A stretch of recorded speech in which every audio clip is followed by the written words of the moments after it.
Salam jumpa lagi bersama saya dalam studi Al-Quran. Sebelum membahas studi kita, mohon dukungannya untuk mengklik tombol like, subscribe, dan notifikasi. Mohon jangan lupa video ini di-share. Studi kita kali ini membahas surah Al-An'am ayat 104. Sebelum kita membahas studi kita, saya mau mengajak Anda untuk menyamakan persepsi kita tentang Al-Quran. Ya, saya berawal dari pemikiran dasar bahwa Al-Quran itu merupakan wahyu dari Allah. Ya, nah, ini keyakinan umat Islam. Bagi Anda yang bukan Islam, ketika mengikuti studi ini, wajib hukumnya untuk menerima, sekalipun Anda menolak.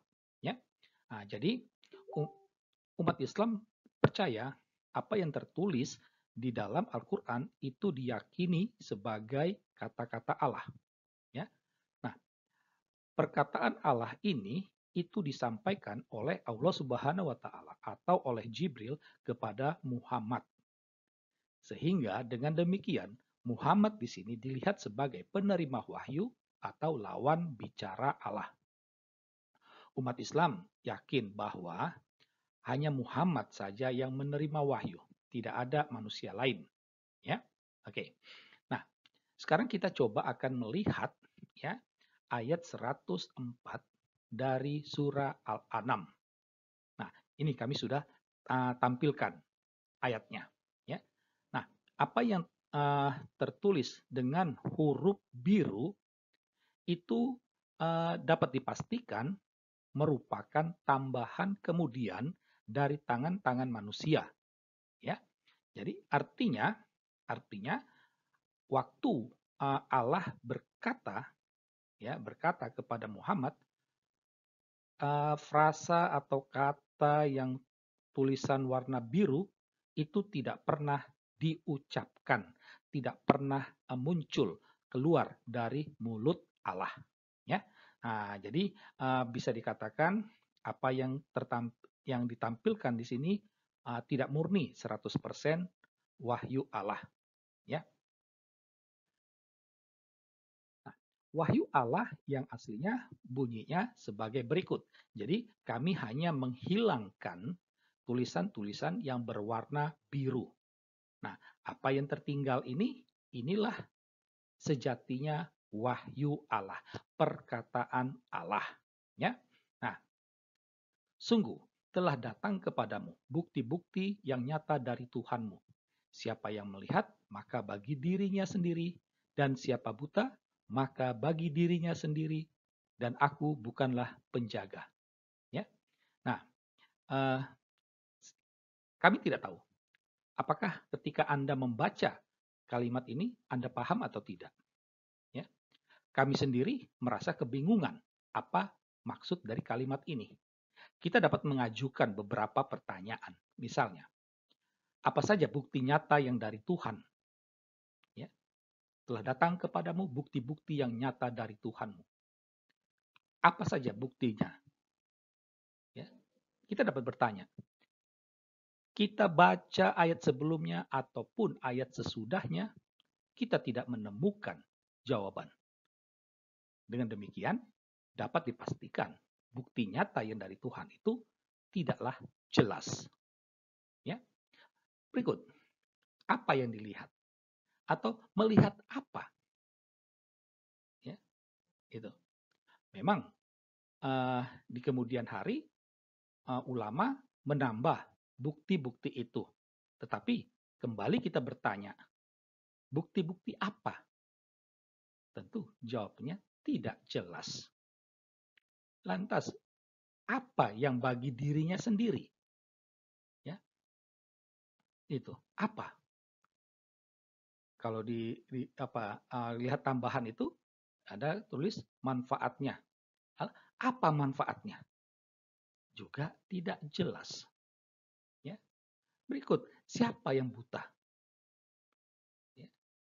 Juga di sini tidak jelas. Apa bagi dirinya sendiri? Juga tidak jelas. Ya, itu. Lalu penjaga siapa? Ya, atau penjaga apa? Semuanya tidak jelas. Ini semua menegaskan bahwa wahyu Allah memang tidak jelas. Ya, itu. Nah, dari kalimat Allah yang asli ini ada satu kata yang sangat menarik yang akan kita ulas saat ini, yaitu kata aku. Ya, itu. Nah, dalam Al-Quran sekarang kata aku itu ditafsir dengan Muhammad. Maka setelah kata aku itu tadi dalam tanda kurung tertulis Nabi Muhammad. Jadi aku ini yang dimaksud dengan aku di sini adalah Nabi Muhammad. Kita kembali kepada pemikiran dasar tadi, ya, bahwa Al-Quran itu wahyu Allah itu disampaikan oleh Allah Subhanahu wa taala atau Jibril kepada Muhammad. Muhammad itu adalah penerima wahyu atau lawan bicara. Saya kasih perbandingan. Saya adalah Allah, Anda adalah Muhammad. Lalu saya katakan, aku bukanlah penjaga. Apakah aku yang saya ucapkan ini itu Anda? Itu kan logika kan tidak masuk akal. Aku itu ya saya. Kalau saya itu adalah Allahnya, maka aku itu adalah Allah. Kalau saya itu adalah Jibril, maka aku itu adalah Jibril, bukan Anda. Maka logika Al-Quran bolak-balik. Itu, ya. Nah, nampak kan logikanya kacau balau? Tuh. Nah, jadi aku di sini bukanlah Muhammad, melainkan Allah atau Jibril. Ya, itu. Jadi kata aku itu, maka tafsiran manusia yang bernama ulama yang tertulis sekarang dalam Al-Quran itu jelas-jelas salah, melanggar logika, melanggar akal sehat. Sehingga haruslah dikatakan surah Al-An'am ayat 104 ini kacau balau. Ya. Jika dikatakan, jika tetap ngotot aku itu adalah Muhammad, maka ayat ini merupakan murni kata-kata Allah, bukan wahyu Allah. Nah, akhirnya kita sampai pada kesimpulan. Ya, dari penjelasan-penjelasan di atas tadi dapat disimpulkan. Pertama, Al-Quran bukanlah kitab yang jelas. Ya, atau dalam bahasa positif, Al-Quran adalah kitab yang tidak jelas. Ya, Al-Quran adalah kitab yang kacau balau. Sudah tidak jelas, ya jelas kacau balau. Ya. Tidak semua ayat Al-Quran itu merupakan wahyu Allah. Surah Al-An'am ayat 104 bisa saja merupakan kalimat Muhammad, tetapi dijual oleh Muhammad sebagai wahyu Allah. Dan kebetulan pengikut Muhammad waktu itu bodoh, mereka percaya saja. Sebagian ayat Al-Quran itu adalah kata-kata Muhammad.